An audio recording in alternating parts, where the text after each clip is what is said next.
Яшьлегем тугай җырының музыкасын Зиннур Гыйбадуллин, ә сүзләрен Фаил Шәфигуллин язган. Бу җырның сере, тәме барыбызның да еракта калган яшьлекне сагыну хисләрендә күрәсең.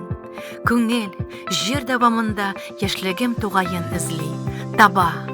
Җыр тәмамланса да, әмма хисләр йөрмәсе тәүлек буена да тынмаска мөмкин. Тыңлагыз әле, бигрәк серле җыр бит.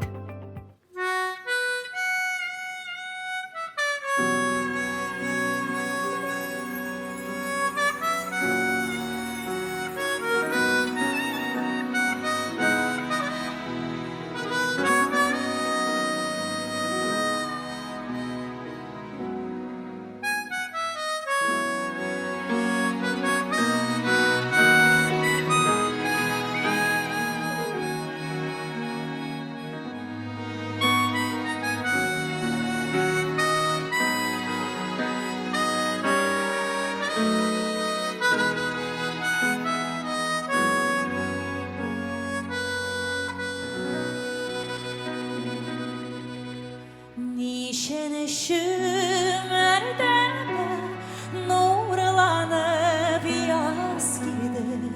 Turgaylar konatın koğunadı.